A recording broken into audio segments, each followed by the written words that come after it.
was 27 years old, I left a very demanding job in management consulting for a job that was even more demanding, teaching. I went to teach 7th graders math in the New York City public schools. And like any teacher, I made quizzes and tests, I gave out homework assignments. When the work came back, I calculated grades.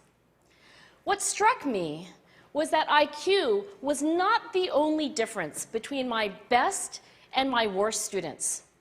Some of my strongest performers did not have stratospheric IQ scores.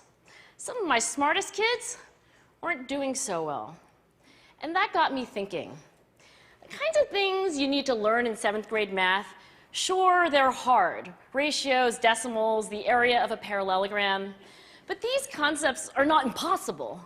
And I was firmly convinced that every one of my students could learn the material if they worked hard and long enough. After several more years of teaching, I came to the conclusion that what we need in education is a much better understanding of students and learning from a motivational perspective, from a psychological perspective. In education, the one thing we know how to measure best is IQ.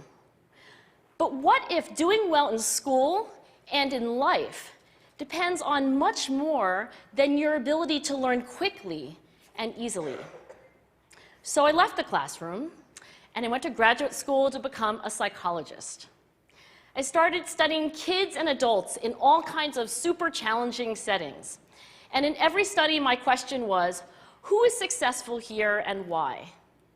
My research team and I went to West Point Military Academy.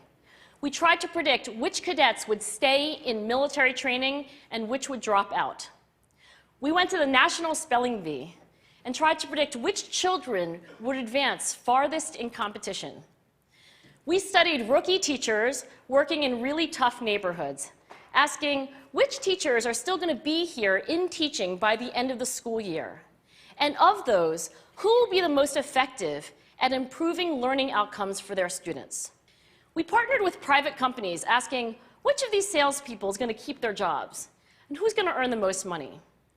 In all those very different contexts, one characteristic emerged as a significant predictor of success.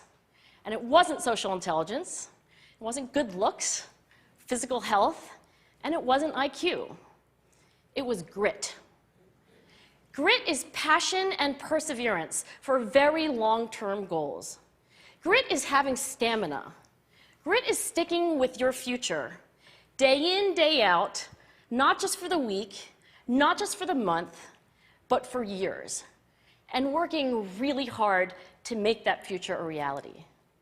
Grit is living life like it's a marathon, not a sprint.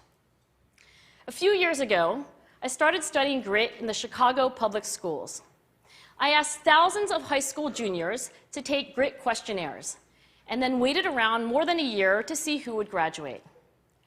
Turns out that grittier kids were significantly more likely to graduate, even when I matched them on every characteristic I could measure, things like family income, standardized achievement test scores, even how safe kids felt when they were at school.